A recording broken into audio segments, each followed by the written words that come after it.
good afternoon to all. So today we have again gathered for yet another interesting Eco-Tech Talk series, wherein we are going to talk about SDG Goals 4, which talks about education. And today we have with us Mr. Amit Raman, who is the CEO of Inca Robotics.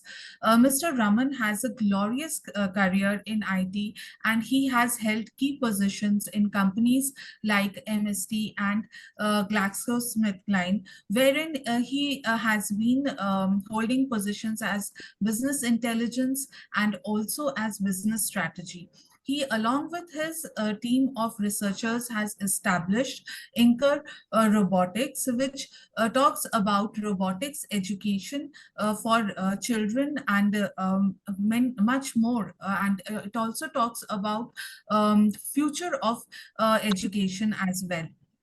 And along with that, he has a team of researchers who constantly research and develop robotic solutions for the next generation, so that they can understand robotics and work on the same. So we have a lot to know and learn from Sir today. So myself, Shrestha, and Mr. Ravi Kumar are the host for the day. So we welcome you, sir. And my first question goes to you, sir, regarding Inca Robotics. Tell us how it is improving the quality of education. Yeah. First of all, thank you, Shrestha and Ravi, for having me here. It's a pleasure to be here. Yeah, and talking to you about the future technologies. Yeah. So, a very quick in terms of when it comes into robotics. Yeah, it's a name that is very attractive. But what Inca does is beyond that, we deal with all of the futuristic technologies.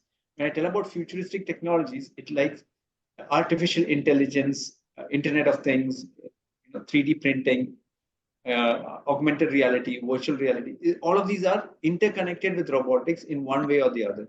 So, we provide all of these kind of technological solutions, and we deal at this point of time in two verticals. One is product and solutions, where we develop products for different industries based on the challenges that they're facing on a day-to-day basis. Mm-hmm. And the other vertical that we have is training and education, where we try to train people from school children onwards to working professionals, so that they understand where this technology is and how it can have an impact on their jobs and careers. Mm-hmm. So these are the things that at Inca that we are doing. So going back into the question of Shrestha, on how we improve the quality of education, the important thing that we need to note here is technology is evolving at a very rapid pace.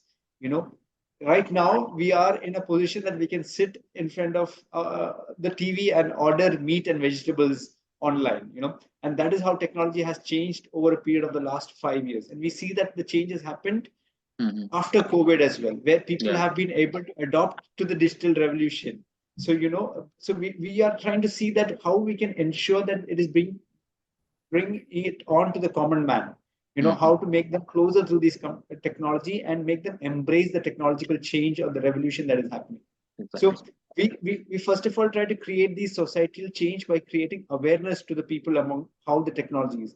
Everybody knows these buzzwords like artificial intelligence or IoT or Internet of Things, but what it is and how it is impacting their lives and how it is, how they can make their life easier and effective, this people are not aware of.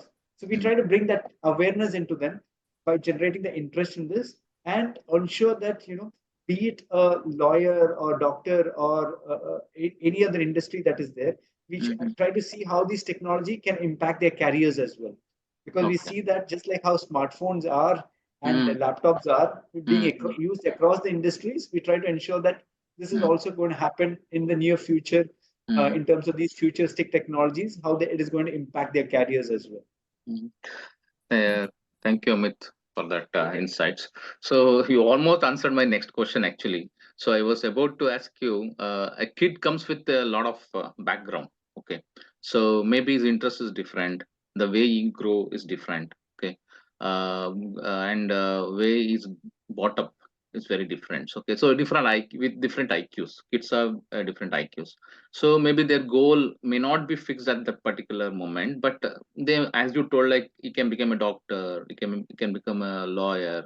Okay, maybe a total different career to the technology compared to technology. So you told me that it also this kind of advanced technology like artificial intelligence, robotics, machine learning is also important for them. So can you just elaborate on that, how that could be helpful for a kid, even though you want to going forward he can become a non-technical person.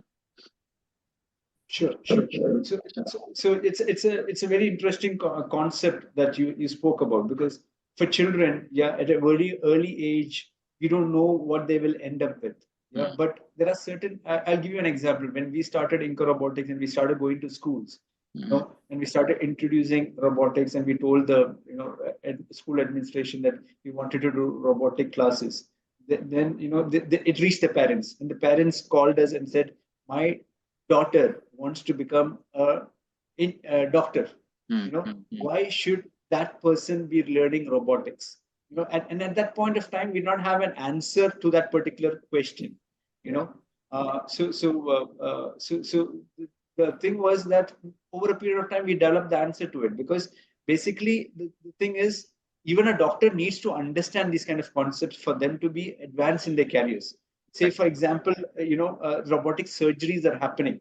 So the doctor needs to understand how these surgeries happen using a robot for them to advance in the career. Otherwise, what happens is basically they will be left out in that basically their role or jobs that they're going into. Mm, mm, So it is the same for across all the industries as well. So yeah. they need to understand. And for kids, basically what happens is we need to understand what is their interest in. Mm, So when we talk about robotics, it is nothing but three main concepts that is being covered there at an engineering level, which is mechanical, electronics, mm, and computer science. So when we start making them aware of these robotics concepts and things like that, we, after a period of time, we understand where is their specific interest in. Is mm, it in building things? Is it in programming things? Or is it in visualizing how that robot will work? mm, mm, So that gives them a perspective into where they should focus on. exactly. I'll give you one more example there in Mm-hmm. terms of, if you take 10 kids, Okay. they will, yeah, out of that, only 2 or 3 people will be really interested in understanding or doing the coding part of it.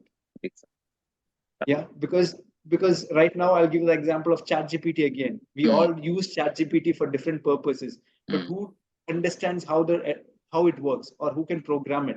It is very correct. few people. So Yeah. so that is how the world is working in terms of, so Mm-hmm. basically making people understand the application is really important. And Yeah. we are transitioning over a period of time that we are into the industrial revolution 5.0, where, as you said, sustainability is given a more of importance, and human Exactly. centric behavior, understanding how that works, is really important, and that is going to be the pillars of sustainability going forward as well. So one of the things that we need to understand is we are still in industrial 4.0, where we are looking at how mass production is happening. Our Mm, learning systems are also focused on that, where mm, mm, more focus is on the rote learning. It is only when national education policy came, people started thinking about how to bring experimental learning into the focus. mm, We mm. are getting into the stage of adopting that process, Yeah. where we say that when we teach robotics, we try to make things hands-on for people. We Mm, try mm, to bring in personalized learning. So mm, personalized learning is very important for people so that they can learn at their own pace, and ensure that we use blended learning, which means nothing but digital plus classroom. mm, mm, We mm, bring focus on it, and mm. ensure that why we bring classroom is we bring an activity based learning into the concept. So Yeah. people join groups and try to solve, again, when we try to bring problems, we try to link it to the SDG problems, Mm, and mm, then use that to solve problems. How do they solve problems? mm, So we give SDG problems. So basically there is a water problem, and how do we ensure that mm, it mm, reaches the people? So something like that. So they use those kind of problems to solve. So when they are in groups, they start discussion. So yeah. communication happens. So those kind of communication Good. Good happens. So people concept. come up with people come up with different ideas and things like that. So there, all of these life skills is getting learned as well. Because normally when a team comes, we see that, there are certain dominance happening. One person becomes the leader, but other people will not accept it. So a lot of these kind of things happen, and a team in terms of eventually takes place after 4 or 5 sessions. We ensure that team takes place. They start caring, sharing. All of this happens over a period of time, and everybody gets an opportunity to contribute into it, and everybody gets heard as well. And they understand their roles over a period of time in that particular team very well. So that gives an exposure in terms of linking it to the to more of the ensuring their life skills get developed over a period of time. And that is one thing that we have seen when we look at children. The other thing that we have there is, this kind of technological changes that happens over a period of time. They also start looking at it, how it starts evolving over a period of time. Just like the example of a watch. Initially, we started, started using sundials and things like that. And then the mechanical or the quartz watch came in, and then the digital watch came in. And it became certain after the mobiles came in, it became an industry that will be extinct very soon. And that is when they started bringing the health factor into it, the smartwatches, exactly. Otherwise, the industry should have been extinct by now. And in fact, watch became a jewelry as well. So they Exactly. started exploring different uses of the watch.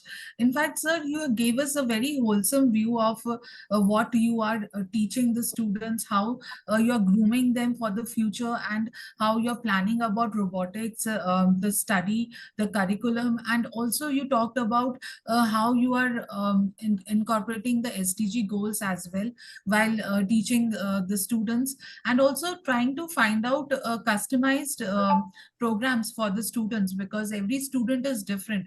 So you very well pointed out the basic requirement for a course. But then when it comes to developing the course curriculum, what is the process that you follow, and what are the subjects that you actually teach the students?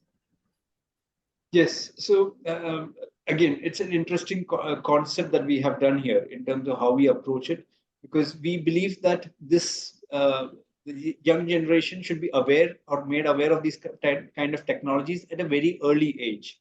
The interest generations should start coming. We as I said earlier, we start looking at the personalized learning as well. And we have started developing this kind of a methodology even before the national education policy came into that being. So we started focusing on ensuring that we do more of the kinesthetic learning by doing kind of a concept. And so it's not more of theory, but linking that theory based to the science that they're studying, because they study about energy, power, all of that, resistors and things like that. So we link most of it to the science that they're learning, and ensure that we generate the interest in the students. So what we try to do is we give them more of activities, ensure that once the activities are understood, then they move into more of problem solving and actual implementation. The reason I'm saying that is, going back into, we try to ensure we improve their creativity skills, because we are going into a zone where we are moving away from crystallized intelligence to fluid intelligence. So I'll just explain the terminologies to you. Crystallized intelligence is basically, so crystallized intelligence is basically something like that is done repetitively. And for reaching the mass production, most of the learning systems that we had was using that formula. And that is the reason why even our systems were using the rote learning, because learning it by heart and then telling it is what we used to do in most of the curriculums that we had. And we're trying to move away from it. So that why we need to move away from it is because we need to ensure that when people are getting into jobs, they're trying to solve problems that they have never come across before. And that is called fluid intelligence, because understanding the concepts and using the concepts to apply it and bring a new solution is what we need from our students, the young generation. And that is where things are moving into. So when they try to get into roles, they have to, or jobs in the future, they'll have to solve problems that they have not come across before. And the reason why I'm saying that is new jobs will be created. It's just like if you think about 10 years ago, and if I told my parents that I wanted to be a YouTube creator, There's no way you'll do that job because it doesn't exist, and they don't know the possibilities of revenues or making a living out of. Exactly. Now it's It very is the common. same. Nowadays it's very common. So Exactly. it's total shift. Yeah. It's So been But acceptable it because is we a see the way of success stories life. of it. so these concepts, how the school is welcoming, Amit, like how the school responds so far, because majorly you're tapping schools and for the kid education. So school has to support for these things. Okay, how this going on? Yeah.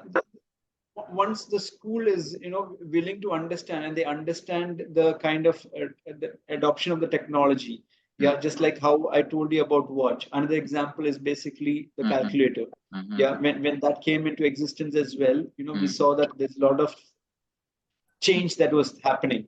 Yeah, mhm, and so that acceptance is should be there. Interest generation and acceptance from the schools is something that we work on. And mhm, how do we do it is we create awareness to the school as well as children in the school.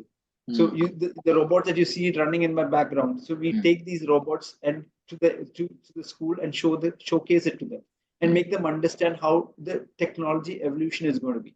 So mhm, that can be done using a robotic show or a webinar. So we do these kind of exposure, and we make them understand what these futuristic technologies are and how it has an impact in terms of the future jobs. So mhm, once they understand this, the acceptance is there. And then we start doing some workshops and things like that in that particular school to bring them to ensure that interest generation is there and mhm, ensure that the learning is also happening, mhm, so that we see that in terms of how it can happen. We then try to propose as a next stage a lab in the school, so that it becomes one of the major focus for them as well, to start focusing on these kind of mhm, futuristic technologies. And some of the syllabus like CBSE have already adopted AI, ML, and things like that in terms of the school curriculum. So that has already been, a part of the NEP, that they start making these kind of subjects mandatory for them as well. So this is what will happen at that particular point of time. And we have started implementing labs and ensuring that we take that school in terms of their curriculum to the next level, and ensure that we start looking at how they can start solving problems and build So creativity. this Yeah, so in fact, this leads me to another question. When we talk about the students, including it in the curriculum, so what is the basic level from which you want this robotics education to start from? And what are the basic learnings a student should already have in order to understand the subject of robotics? That's a really interesting question, because we have this from the school level itself. When we tell them that even a grade one student can come into it, who is of age 6, yeah, because our thought process or the thinking is that when we were young, we did not have access to all of this technology, or it is a very early for that stage. But right now, the children are all native users, natively digital users. Yes. They're born into that digital era. Yeah, and everybody understands this. Even when we sit at home right now, and we don't watch, all of us sit together and watch a TV or a movie, you know because everybody of us have a different interest. Somebody wants to watch the news channel, somebody wants to watch a drama, somebody wants to watch or play a game. So different interest levels are there, so kids understand the technology. So mhm, it is how we can bring them up to speed and ensure that when they use the digital medium, they are always in a learning state. That is what we need to do. So what we try to do is to bring that awareness to the student, ensure that from grade one onwards we introduce the concepts to them, and ensure that we link it to the science that they're learning. As I told you, the power, energy. These are concepts that they learn at a very early stage. So yeah, if the curriculum can be adopted to that and ensure that we create story-based learning. So mhm, using narratives, using characters, we bring stories to them. It gets into their minds very quickly. Yeah. And yeah, using that kind of concepts, we ensure that we make them solve problems. And again, this problem that they solve at grade one and grade four is more of plug and play kind of solutions rather than building. Because once they start solving that, they get confidence that they can solve problems, then we start building. And once we start building, then they start coding. So you go in stages to ensure that they generate the interest level in that. Okay. That is how we So do it in the curriculum. yeah, coming to the education, technological education. So in India, what I'm seeing is India is more now moving towards technology. Like their kids has to be, their parents has to, and even the school want kids to understand more on technology. But there's a little shift in other countries. Other countries, the quality, the education style is little different. For example, they want to understand kids' interest, and they want to become if they want to become artists, they're gonna encourage. Okay, they won't force like you have to be in technology. So they're like a little freedom for them, and they nurture the way they want to go. Okay, so in spite of that, I'll tell you the technical education is very important, because I took out a word like lawyer. Okay, what is the scope of lawyer to understand about the robotics or AI or ML? They should understand, because going forward there should be a lot of things they need to face on technological front. Okay, so they should know the terminologies, how basically technology works. So the law related to like cyber law. Cyber law is very booming field now. Okay, so without understanding how cyber attack happens, without understanding the technology, they can't able to understand the law. So even the rules and regulations related to technology, rules and regulations, because now ethical AI is coming. Okay, what is ethical is all about. So they should understand.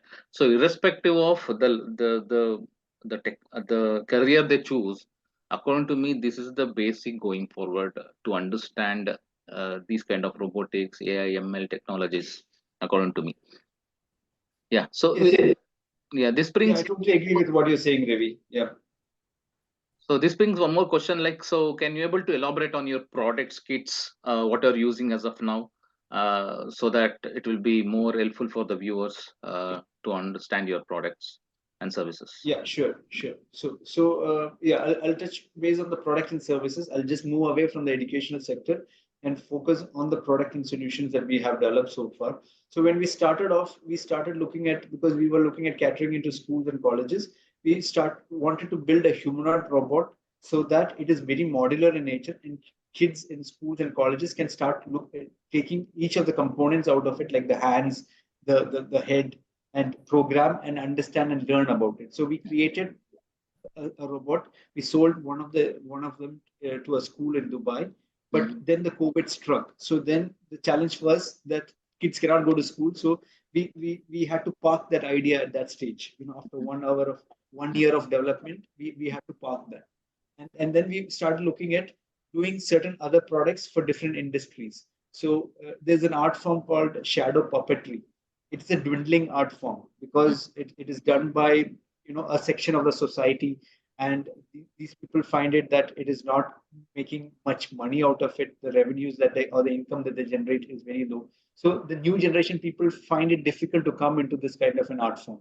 They do it as one of the hobby things, but it's very difficult because the kind of things. But in certain festivals happens, or when they go outside, Mhm. the kind of tradition that we have and the art form is very famous. So Mhm. how they wanted to ensure that this is taken to the next level of automation. Yeah, so we help them to automate this and put a certain section of that story in a Mhm. museum. So, and we have successfully done that. So we have done an art form automation of shadow puppetry, Mhm. which is a 10 minutes play that we have done. So it is possible, and we told them that it is possible, and we executed that project for them. So that is one thing that we have done, where again creativity, innovation has been used at the core for us. The other thing that we did was, during the COVID times, there was another medical device company that came to us and said, there's a requirement for us to have UV sanitization done. So we did the base. It's called automated guided vehicle. We did the Mhm. base for it using a teach and play method, and we implemented and gave it to them for using UV sterilization in hotels and hospitals. Mhm. You know? Mhm. So that is That's something that we did. Yeah, really yeah. good. We used Really to, good. yeah, we used to do drone spraying for pesticides and Mhm. in paddy fields and things like that. Mhm. So again, the recent one that we did in terms of a product was for a bank in our city, where they wanted to ensure their training center, people who come to the training center, uh, they get an automatic check-in and check-out. all of the process was done manually, where a person used to sit and see if two people are coming from Bombay, they used to be allocated to a one room. If they're coming from Delhi, they get allocated to another separate room. And the room numbers have to be allocated manually, and then a person sits and then access programs each and every access card, and then stick, there's a stickering on it, and then gives to the security. The security then registers it, and then when the person comes in, he checks in and signs on the book and things like that. So we automated it so that just they have to dial their mobile number, they get an OTP onto the phone, and then the check-in happens, and the room allocation happens automatically within the system, and they get their RFID card using a robotic kiosk. So this is the innovation that we did there. Again, we spent around 1 year to do this, and we have successfully deployed it. Around 2,000 people have already checked in, and it is working successfully. Very So interesting. right now, In fact, right now, in sorry fact, to it cut you shows you short. have. I'm sorry.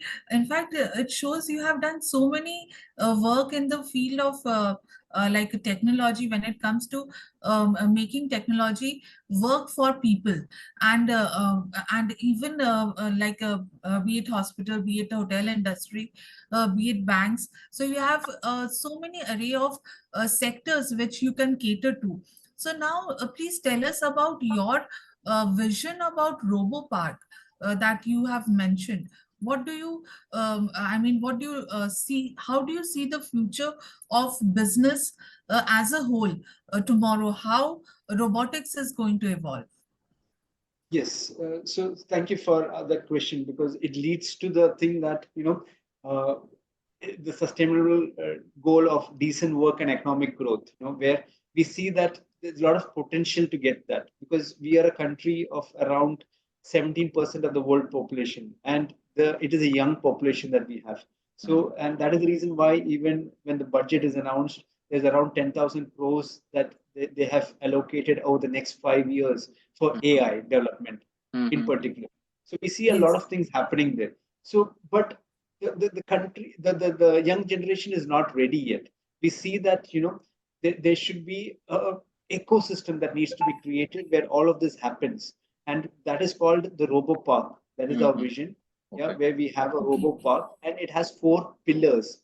The Robo Park has 4 pillars. The first pillar is a Robo Land, where we create awareness on these kind of technologies.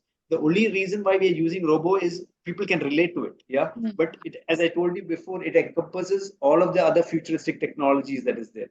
So it's just like a Disneyland where people can come and experience technology at the close quarters. And it is very personalized in nature. Okay. And we got this confidence to do that because we had done a lot of robotic shows in different places across Kerala as well as in the neighboring state of Tamil Nadu. And during COVID times, we did this kind of shows in a virtual level as well. And we saw a lot of interest in this in terms of people wanted to understand technology. People get amazed with the technology, especially when we take this and do it in a village. We see that, it creates an aha moment for the kids. They understand that these kind of things exist. And once they understand that this kind of thing exists, then they start, putting in the curiosity to understand how does it work, how can I get there, and how can I start owning one. People start thinking along these lines. And that is the reason why the RoboLand is there to create this awareness on these kind of technologies. Once with the awareness and the excitement is created, then we ensure that people who are excited and want to learn, they can come into the next pillar, which is called the academy, or the knowledge kind of thing. They can gain the knowledge. And we have customized programs for different people, be it a lawyer, be it an engineer, be a doctor. Customized programs that can cater to any person is available in the second vertical, which is the academic vertical. The third vertical is what I told you just before, products and solutions. We can cater to different industries, different corporates, different MSME sectors, and we can develop products for them. So that is the third pillar. And that pillar we can only achieve because from my experience, we see that, we're not able to maximize any of the products that we have developed because people are not aware of it and the adoption is very slow in the country. But once awareness is created, people are educated, we can ensure that people get into the product and solutions as well. So that is a long-term sustenance for us in terms of the ecosystem. because then the community is built and people, we can have the right kind of people, the right kind of institutions that can support us, work along with us in research and build that kind of a production solution as well. Mm-hmm. And we understand that when people have this kind of infrastructure, there will be a lot of ideas that what people want to do and develop their own products and solutions as well. So Okay. we try to incubate a few startups into this, and so we create an ecosystem that is there. And right now we are in discussions to start our the first park that we have, Mm. because we know that it cannot stop with one thing. We need to have multiple parks in the country and outside as well to ensure that we create a better ecosystem and Okay. ensure that we are able to maximize on these kind of technologies and ensure that it reaches the people, because Mm-hmm. it has to be taken to the grassroots levels of India. Because what we envision is in the early 2000s, we saw that there was a knowledge economy that happened. Yeah.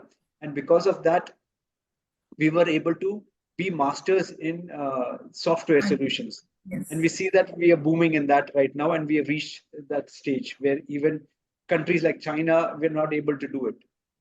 We need to take these technologies to the grassroots levels of India and beyond, so that we are able to ensure that everybody's aware of the technology. And as I was talking about the knowledge economy, where we have seen that,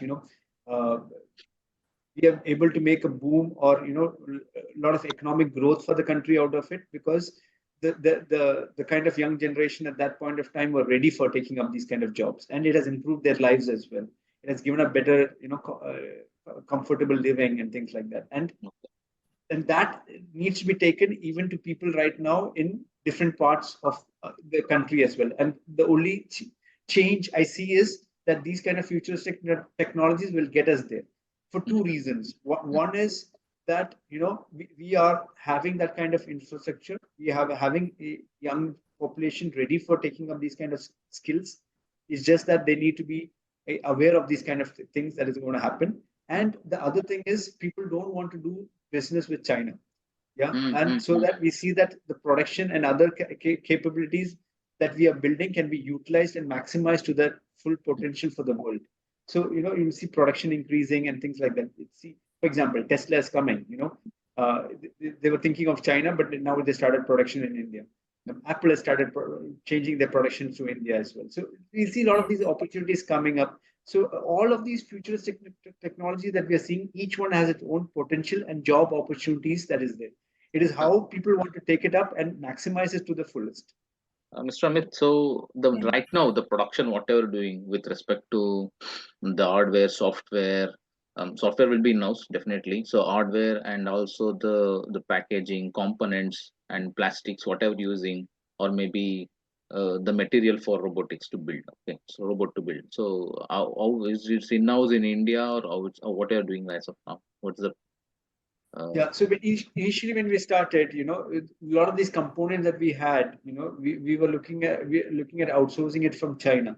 mm, But over a period of time after COVID, what we have seen is a lot of these mm, raw components that we want, we are getting it in India itself. And most of it is having the kind of standards mm, that is easily met to mm, ensure that it is sustainable. mm, What I mean sustainable is it can be recycled or mm, it can be discarded in a way that is safe for the environment. okay. Yeah. So So in fact, coming to the yeah. component again, so you told that it can be recycled. Okay, so do you have a certified suppliers? Yes, they're going to tell that yes, sir, my component what we are manufacturing, we use 40% recycled component, 30% recycled component. Okay, so do you go for the certified suppliers or how it is? Yes, yes, it depends on two things. Yeah, one is the availability at a scale for these kind of components. If is it available? Yeah, we look at that, and because it's we're looking at scalable solutions every time. Yeah, it's Mm-hmm. just not putting in one or two products that is there. It Understand. should be scalable. So each of the raw material that is there should fit into that standard. It should be scalable, or quantity should be available after a period of time. And the other thing that is there is also how cost effective it is, because the overall product cost should not be changed drastically because of that single component, or we're trying to meet the standards of sustainability over a period of time. And that is where we find a bit challenging, because it makes the product very competitive or price competitive market is what India is. So that is the challenge that we have. But again, when we tell this to the customers, some people accept it, some people don't accept it. But that challenge is something that it is again a tipping point, I would say, because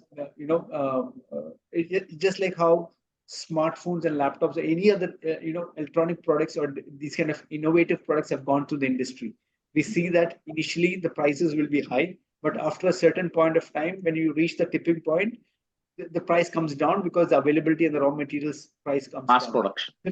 Yeah, mass production. Similarly, it's the economies of scale. Exactly, the mass production of the economies of scale. When we see that, then everybody can start affording it. You see nowadays vacuum cleaners in the market, robotic vacuum cleaners in the market for around 25,000 to 30,000. It has become affordable to a certain point. Yeah. It's the same thing that happens over here as well. So sustainability will be achieved over a period of time. Yeah. Rightly said. That's wonderful. In fact, sir, you mentioned about the wow moment when you took these, robotics to villages as well, and they were totally awed by the robots and the buyouts and all. So, talking about the village. Have any village school tied up for robotics learning, and what about the children over there who are there might be good talent in the villages, so how they can tap into this learning? Yeah.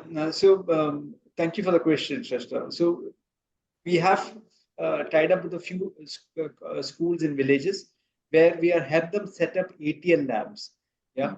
The and we are looking at different CSR funds that we can tap into so that we can set up labs there for the other different schools as well. Because you're right in terms of the talent is there. It's just how to expose them to these kind of technologies and things like that. So when we look at how we could use this, we have a few concepts that we wanted to implement, and like a robo bus that can travel from village to village and showcase these kind of technologies. It is again something that will help them to start thinking along those lines in terms of what the technology is and things like that. So that is the initial thing that we had, how we can use a robo bus to go from each village to village and showcase these kind of technologies, and how we can ensure that these kind of talents can be unearthed, we can expose them to these kind of things, and create that societal impact. So that is one thing that we would like to do once the robo park is opened up. We want to ensure that it starts penetrating into that, and then create that interest and start doing labs and things like that. So again, how to have a frugal solution is something that we need to look at, and we are working on that aspect, and we have identified a few things that we could do there at a very less cost, and ensure that we can give them that kind of exposure as well. Yeah, definitely. So young minds need exploration. Basically, exploration comes with exposure. So that's what you're trying to do. Even Exneco's vision is, as Exneco says, exploration, networking, and collaboration. So first part is an exploration. Okay, without having an exploration, we can't get a right experience or exposure. So great talking with you, Amit. Maybe I think that you are in a really great journey. Okay, all the best. Exneco will be with you. Let's work on the synergies, how we can take it forward. So last but not the least, so what do you want to tell about young entrepreneurs who want to come into the technological field, especially on AI and ML, because AI and ML is already booming, so it's already there. Okay, so what right direction they need to take in this field? Because everyone talking about AI and ML nowadays, but what is that actually the kids has to learn, or even entrepreneurs has to move towards in the direction, so that it will be helpful for the nation, it will be for the to solve the right problem, basically. Yeah. So thank you, Ravi and Shrestha, for having me here. It's a pleasure to talk to you. So just to answer your final question, because as I told before, there's a huge opportunity that is out there in AI ML space. Not only AI ML, I would say it's the same kind of opportunity that is there in IoT, in virtual reality. A lot of Augmented these reality. yeah, in augmented reality, all of these technologies has a huge potential. But the first thing that we need to look at, what is the problem that we need to solve, and what is the exact solution, or technology should be an enabler for solving that business solution. You know, that should be the first instinct rather than looking at what is it. This is for entrepreneurs' point of view. Yeah, and for students, I would say the thing that they need to do is look at what is that they like to do, what is that their strength is, and ensure that you try to ensure that with that strength you learn about these kind of technologies, how to utilize or complement your strength using these kind of technologies. So just wind up, I always say that it's very going to be really hard at first, to learn of these kind of things, but once you start learning it, it becomes easy, and you'll find it is a cakewalk. Yeah. Yeah. Thank you, Amit, for Um, your time today. Thank you Nice so work much. so far. Yeah. Yeah, Thank you. and I Thank you. would wish